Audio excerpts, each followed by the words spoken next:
Doctor Mizanur Rahman Azhari দাওয়াতের ময়দানে তার যে সাফল্য, তার যে আল্লাহ রাব্বুল আলামিনের দেওয়া নেয়ামতগুলো তিনি লাভ করেছেন, লক্ষ লক্ষ কোটি কোটি মানুষের হৃদয়ে স্থান করে নিয়েছেন, তার দাওয়াতি জীবন যেরকম সফল হয়েছে, আমরা রব্বে করিমের কাছে আজকের এই আয়োজন থেকে দোয়া করছি হাসানা ফাউন্ডেশনের মধ্য দিয়ে তার যে জীবনের আরেকটি অধ্যায় শুরু হলো, এই অধ্যায়ও তিনি যেন পায়োনিয়ার পর্যায়ে, দেশের আইকনিক পর্যায়ে যেন পৌঁছে যেতে পারেন। দাওয়াতি ময়দানে যেরকম তিনি সফল হয়েছেন, এক্ষেত্রে তিনি যেন তার চেয়ে বেশি সফল হন, সেই দোয়া রব্বে করিমের কাছে আজকে আমরা নিবেদন করছি। আজকের এই দিনটি আমার জন্য খুবই গুরুত্বপূর্ণ এবং অত্যন্ত আনন্দ ঘন, কারণ আজ আমরা এখানে একটি বীজ যেটা সদ্য অঙ্কুরিত হয়েছে, সেই চারা গাছটিকে রোপণ করতে যাচ্ছি। যে চারা গাছ একসময় বিশাল বড় মহিরু হয়ে পরিণত হবে, সেই প্রত্যাশা, সে দোয়া আমরা রাখছি। এই বিশাল বড় মহিরু, এটার পেছনে ভূমিকা রাখার সৌভাগ্য অর্জন করা, এটা যে কোনো মানুষের জন্য আনন্দের। আর সেই হিসাবে আমি আজ অত্যন্ত আনন্দিত। ডক্টর মিজানুর রহমান আজহারী দাওয়াতের ময়দানে তার যে সাফল্য, তার যে আল্লাহ রাব্বুল আলামিনের দেওয়া নেয়ামতগুলো তিনি লাভ করেছেন, লক্ষ লক্ষ কোটি কোটি মানুষের হৃদয়ে স্থান করে নিয়েছেন, তার দাওয়াতি জীবন যেরকম সফল হয়েছে, আমরা রব্বে করিমের কাছে আজকের এই আয়োজন থেকে দোয়া করছি হাসানা ফাউন্ডেশনের মধ্য দিয়ে তার যে জীবনের আরেকটি অধ্যায় শুরু হলো, এই অধ্যায়ও তিনি যেন পায়োনিয়ার পর্যায়ে, দেশের আইকনিক পর্যায়ে যেন পৌঁছে যেতে পারেন। দাওয়াতি ময়দানে যেরকম তিনি সফল হয়েছেন, এক্ষেত্রে তিনি যেন তার চেয়ে বেশি সফল হন, সেই দোয়া রব্বে করিমের কাছে আজকে আমরা নিবেদন করছি। সম্মানিত উপস্থিতি, আজকের এই ক্ষুদ্র পরিসরে আয়োজিত অনুষ্ঠানটি, পরিসর ক্ষুদ্র হলেও এর ওজন, এর ভারত্ব অনেক বড়। এখানে যারা উপস্থিত আছেন, সেই ব্যক্তিবর্গ আমাদের শ্রদ্ধার সর্বোচ্চ জায়গায় স্থান পাওয়া মানুষদের অন্যতম। আমি বিভিন্ন সময় বলার চেষ্টা করি যে ওলামায়ে কেরামের মধ্যে, সিনিয়র ওলামায়ে কেরামের মধ্যে বিশেষ করে বৈচিত্র্যময় কাজের মধ্য দিয়ে যারা বাংলাদেশকে আলোকিত করেছেন, উস্তাজুল ওলামা সৈয়দ কামালউদ্দিন আজ-জাফরি হাফিজাহুল্লাহ তাদের অন্যতম। আর দারুন নাজাত মাদ্রাসার যে বৈশিষ্ট্য, সেটা নতুন করে বলবার অপেক্ষা রাখে না।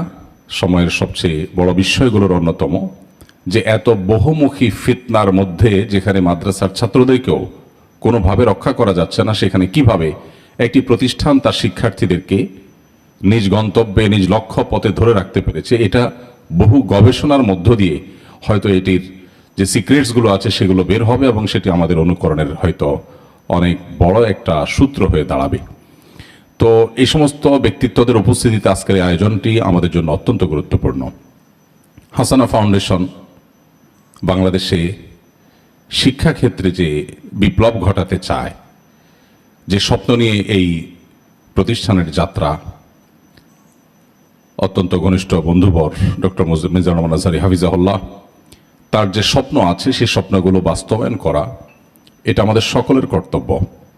আমরা জানি আমাদের দেশে কাঠামোগত ইসলাম বিদ্বেষ এটি দীর্ঘদিন থেকে চলে আসছে এবং শিক্ষার কাঠামোর খাঁজে ভাঁজে যেভাবে ইসলাম বিদ্বেষকে ঢুকিয়ে দেওয়া হয়েছে, সেটা এদেশের মানুষের চিন্তা, মনন, এদেশের মানুষের ভালোবাসা, এদেশের মানুষের বিশ্বাস, এটার উপরে ছুরিকাঘাতের মতো। মানুষ যা বিশ্বাস করে তার পরিপন্থী বিষয় মানুষের উপরে চাপিয়ে দেওয়ার মতো জুলুম আরেকটা হতে পারে না। সে জুলুম এদেশে দীর্ঘদিন থেকে চলে আসছে। এছাড়াও প্রত্যেকটা অভিভাবক তার সন্তানের শিক্ষা জীবন নিয়ে, তার ক্যারিয়ার নিয়ে যারপরনায় চিন্তিত। এক্ষেত্রে হাসানা ফাউন্ডেশন যদি উজ্জ্বল উদাহরণ সৃষ্টি করতে পারে, আলোকবর্তিকা হয়ে ভূমিকা রাখতে পারে, আমার বিশ্বাস বাংলাদেশের মানুষের হৃদয়ের মণিকোঠায় এই প্রতিষ্ঠান ইনশাআল্লাহ স্থান করে নিবে এবং আমি বিশ্বাস করতে চাই আল্লাহ তাআলা সেই তৌফিক এই প্রতিষ্ঠানকে দিবে ইনশাআল্লাহ তাআলা। আসন্না ফাউন্ডেশন থেকে আমরা যে সমস্ত কার্যক্রমগুলো পরিচালনা করছি, আমাদের আসাতেজা একরাম, আমাদের মুরব্বীরা, আমাদের শুভাকাঙ্ক্ষীরা বিভিন্নভাবে আমাদেরকে যারা প্রেরণা দিচ্ছেন, উৎসাহ দিচ্ছেন, পরামর্শ দিচ্ছেন, বুদ্ধি দিচ্ছেন, এবং সেটা দিয়ে হাঁটি হাঁটি পা পা করে আমরা একটু একটু করে অগ্রসর হওয়ার চেষ্টা করছি। আমাদের সাধ্য খুবই সীমিত। এরপরও আমি আজকের এই হাসানা ফাউন্ডেশনের প্রধান কার্যালয়ের উদ্বোধনী অনুষ্ঠানে আমি পরিষ্কারভাবে ঘোষণা করতে চাই যে এই ভ্রাতৃপ্রতিম প্রতিষ্ঠান হাসানা ফাউন্ডেশনের কোনো কল্যাণে আমাদের যদি কোনো ভূমিকা রাখবার সুযোগ থাকে, সর্বশক্তি দিয়ে আমরা ইনশাআল্লাহ সে চেষ্টা করব। এবং আমরা নিশ্চয়ই সে মানুষদের মধ্যে সামিল হতে চাই যাদের সম্পর্কে নবী সাল্লাল্লাহু আলাইহি ওয়াসাল্লাম বলেছেন, ইন্না মিনান নাসি মাফাতিহা লিল খাইর মাগালিকা লিশ-শার। এই হাদিসের একটা পর্যায়ে তিনি বলেছেন, ফাতুবা লিমান জাআলাহুল্লাহু মাফাতিহা লিল খাইর মাগালিকা লিশ-শার আও কামা ওয়ারাদা ফিল হাদিস। আমরা এই অনুষ্ঠানে উপস্থিত হওয়ার মধ্য দিয়ে ভালো কাজের চাবির ভূমিকায় অবতীর্ণ হলাম, একটা ভালো কাজের সূচনায় আমরা সামিল হলাম।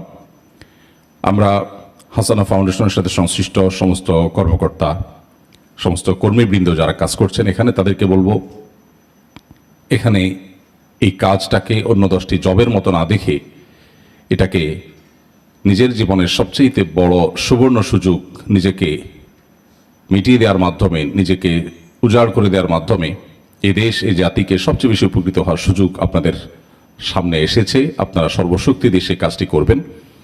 এবং যে কোনো প্রতিষ্ঠানের শুরুতে যারা থাকেন তাদের ভূমিকা সেই প্রতিষ্ঠানের জন্য গুরুত্বপূর্ণ হয়। অতএব আপনাদের ভূমিকার উপরে অনেকখানি নির্ভর করছে প্রতিষ্ঠান কতদূর কিভাবে আগাবে না আগাবে। এবং আপনারা একদিক থেকে অনেক বড় সৌভাগ্যবান যে আপনারা এই প্রতিষ্ঠানের শুরুতে আছেন। একটা সময় হয়তো আপনাদের গর্ব হবে, একটা সময় আপনারা হয়তো অন্যদের কাছে গর্ব ভরে বলবেন যে প্রতিষ্ঠানের শুরুতে আমি ছিলাম বা আমরা ছিলাম। আসন্না ফাউন্ডেশন এবং অন্য যে সমস্ত প্রতিষ্ঠানগুলো কাজ করছে দেশে, এই প্রতিষ্ঠানগুলো যতদূর গেছে হাসানা ফাউন্ডেশন শিক্ষা ক্ষেত্রে অন্তত তার চাইতে বহুদূর এগিয়ে যাক সে প্রত্যাশা রব্বে কারিমের কাছে আমি ব্যক্ত করছি। আমি আর দীর্ঘায়িত করতে চাই না। প্রতিষ্ঠানটার শুভ কামনা, তার জন্য কল্যাণ কামনা আমি করছি রব্বে কারিমের কাছে। এবং প্রতিষ্ঠানটার প্রতিটি পদক্ষেপ যেন সুচিন্তিত হয়, খুবই দূরদৃষ্টির সাথে হয় এবং শিক্ষাক্ষেত্রে যে আমাদের অভাব আছে সে অভাবটা পূরণের জন্য সহায়ক হয়। এদেশে বহু সাধারণ শিক্ষা প্রতিষ্ঠান করার দরকার আছে, বহু বিশ্ববিদ্যালয় করার দরকার আছে। আমাদের বিশ্ববিদ্যালয়গুলোতে আমরা যখন যাই বা দেখি, অনেকগুলো বিশ্ববিদ্যালয়ের চিত্রের দিকে তাকালে তাদের বিভিন্ন ছবি আমাদের চোখের সামনে আসলে আমাদের হৃদয়টা ভার হয়ে ওঠে। কারণ আমাদের দেশের সন্তানদেরকে সুপরিকল্পিতভাবে ভিনদেশী কৃষ্টি কালচার তাদের উপরে এমনভাবে চাপিয়ে দেওয়া হচ্ছে যে তারা হয়তো টেরও পাচ্ছে না। নিজেদের আইডেন্টিটি, নিজেদের আত্মপরিচয় এটা তারা হারিয়ে ফেলছে। অতএব এইরকম একটি সময় হাসানা ফাউন্ডেশনের এই অগ্রযাত্রা বা হাসানা ফাউন্ডেশনের এই সূচনা সন্দেহাতীতভাবে জাতির জন্য বিশাল বড় স্বপ্নের বিষয় এবং স্বপ্ন দেখার মতো একটা জায়গা। তো সেই জায়গায় যেন হাসানা ফাউন্ডেশন যেতে পারে, আমরা আজকে এই প্রধান কার্যালয়ের উদ্বোধনী অনুষ্ঠানে উপস্থিত হতে পেরেছি। আমরা যেন আজ থেকে 5 বছর 10 বছর পর গর্ব করতে পারি যে এই প্রতিষ্ঠানের শুরুর দিকে একটা অনুষ্ঠানে আমরা ছিলাম। সেই জায়গায় যাওয়াটা হলো এই প্রতিষ্ঠানের জন্য চ্যালেঞ্জ।